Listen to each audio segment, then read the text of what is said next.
Assalamualaikum warahmatullahi wabarakatuh, saudara-saudaraku sekalian. Video ini bakal pendek aja, isinya pemetaan dan solusi dari masalah yang sedang terjadi di negara kita ini. Kita sebut saja biar gampang, masyarakat versus DPR lah gitu. Atau bukan DPR, mungkin pemerintah ya as a whole, karena eksekutif sama legislatif itu kayaknya nggak beda jauh ya, atau sama-sama aja. Nanti gue akan jelaskan setelah ini. Oke, sekarang kita masuk ke pemetaan masalahnya. Yang pertama adalah pemerintah yang dinilai buruk oleh masyarakat. Pemerintah, gue ulang lagi, eksekutif dan legislatif. Kenapa?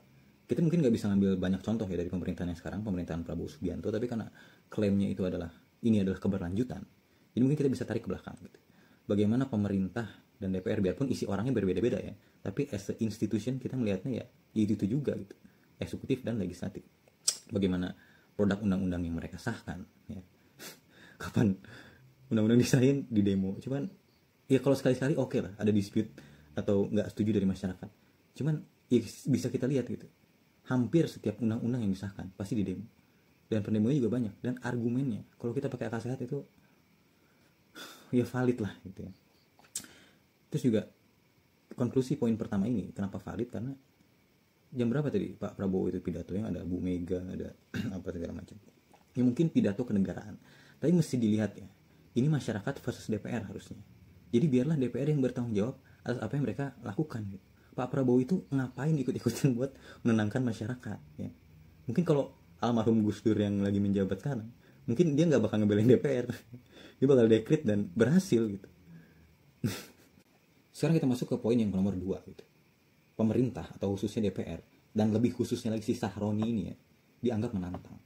Ini yang bahaya. Bukan bahaya masalah dia nantangnya, bukan.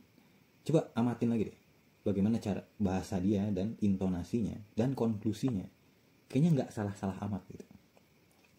Ya terlepas dari yang bilang, ya tapi kan pejabat publik nggak boleh bilang tolol. Iya oke, tapi kok bisa masalah jadi sebesar ini? Karena kalau mau dilihat dari intonasi, kayaknya biasa-biasa aja. Dari konklusi, jangan bubarkan DPR. Betul, gue setuju. Kalau misalkan pun DPR mau nggak ada ini ya, bukan saat ini gitu.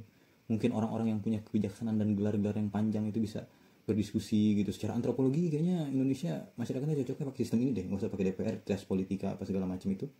Mungkin ya, tapi kalau untuk saat ini ya udahlah, jangan ganggu itulah yang udah established gitu. Kalaupun ada sesuatu institusi yang ditiadakan itu, kita pakai cara musyawarah dan mufakat dulu lah gitu. Itu setuju gua konklusi, dan gua rasa juga banyak orang juga di luar sana yang setuju. Nah yang kedua adalah cara intonasi ya coba dilihat aja lagi, kayaknya biasa-biasa aja gitu. Yang ketiga, bahasa, memang ada kesalahan, tapi untuk masyarakat Indonesia, atau ya gue tidak merepresentasikan semua masyarakat Indonesia, tapi gue sendiri emang salah, nggak layak gitu pejabat publik ngomong gitu. Beda dengan di Amerika yang ngomong stupid apa segala macam, itu biasa aja. Nggak layak, tapi kayaknya damage-nya tuh nggak harus sebesar ini gitu. Paling kena tegur atau apa. Dulu ada kan siapa, Arteria Dahlan ya, nggak sopan atau gimana gitu. Damage-nya kayaknya biasa-biasa aja. Tapi kenapa?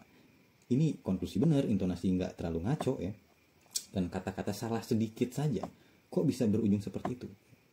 Nah sebelum kita bahas itu, lebih baik kita ke poin ketiga dulu. Yang poin ketiga ini adalah ekonomi Indonesia sedang tidak baik-baik saja. Mau pakai data apa, BPS atau World Bank ya, itu nggak perlu dipertanyakan lagi, buang aja kedua data ini. Pakai tadi poin yang kedua yang gue sampaikan. Hal yang sedikit, hal remeh-temeh, gue bisa bilang remeh-temeh, tapi masalahnya bisa besar. Yaudah lah, nggak usah bohong lah, kita pura-pura aja deh gitu. Kita kalau lagi nggak ada duit bro, kesenggol sedikit aja itu kayaknya marah.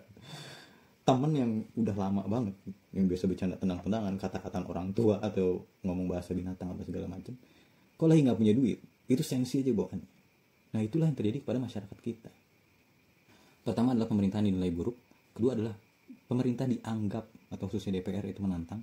Yang ketiga, ekonomi sudah tidak baik-baik saja. Nah sekarang ini untuk pemerintah ya.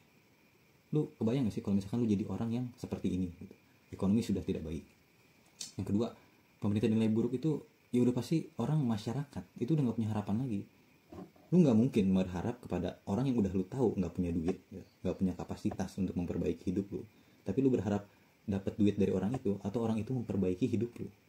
Untuk apa berharap seperti itu kalau udah tahu hasilnya seperti apa ya. Jadi situasi ini membuat masyarakat yang, atau orang-orang yang udah nothing tulus gitu. Dan ini yang bahaya, ketika orang udah nothing tulus dan diprovokasi bro.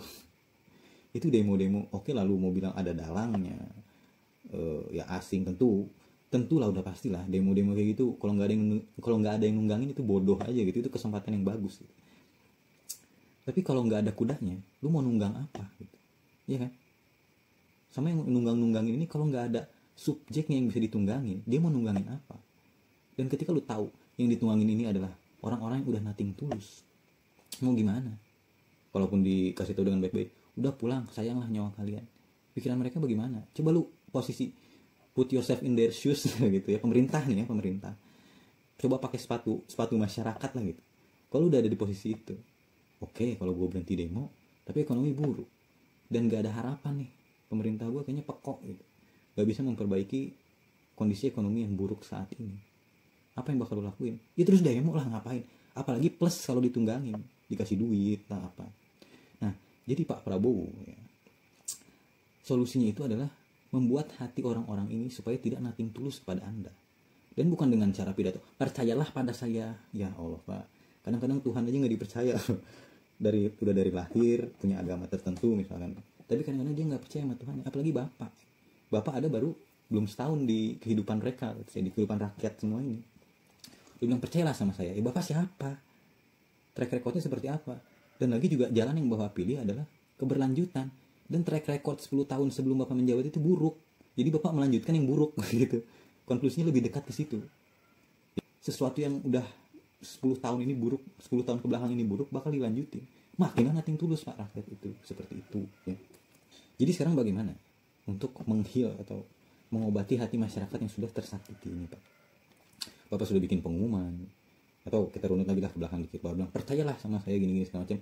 Kayaknya sih nggak ngefek gitu. Bapak bilang semua kebijakan sudah dibatalkan. Kita lihat ke depan. Tapi jika tidak berefek Pak, apa solusi dari saya? Kan Bapak bilang apa ya, yang iya pokoknya penjarahan lah intinya itu. Penjarahan itu tindak gini-gini segala macam.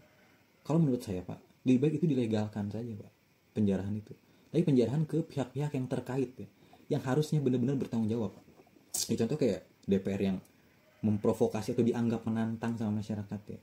Itu ada salah satu menteri misalkan yang berhubungan dengan duit. Kalau misalkan kejadiannya seperti 98 dulu, rumah orang Cina, ini maaf gue bukan rasis ya bahasanya, tapi Tionghoa ya Cina gitu. Tapi gue tidak ada tendensi negatif. Orang Cina nggak tahu apa-apa, paling dagang setiap harinya di pasar itu, bukan 9 naga juga bukan. Itu dijarah, rumahnya diperkosa, itu ditindak, gue setuju banget. Itu udah out of context lah. Itu bukan manusia itu yang kayak begitu ya. Tapi ini kan gimana ya, mau nyalahin juga agak-agak sulit. Kenapa? Karena sanksi yang diberikan itu kayaknya kemarin kalau nggak salah sih dari wakil ketua dipindahin ke salah satu komisi 1 kalau nggak salah. Anjir. Itu gitu, masyarakat udah marah, dikasih punishmentnya itu, dan mereka pasti menuntut keadilan yang lebih lah. Ya penjarahan itu yang menurut mereka adil. Jadi lebih baik dilegalkan saja Pak. Nanti kalau ada pertanyaan, mereka rugi dong gimana? Ya tanggung aja sama negara Pak. Contohnya banyak kok, BLBI, Senturi. Itu kan justru itu lebih nggak masuk akal, lebih masuk akal melegalkan penjarahan dan let's say negara berhutang lah gitu kepada si para yang dijarah ini, supaya rakyat puas dan merasa mereka mendapat keadilan. Karena kayak balik lagi dulu, BLBI sama Senturi itu kan mencegah krisis. Sebenarnya nggak ada harusnya kausalitas kayak gitu.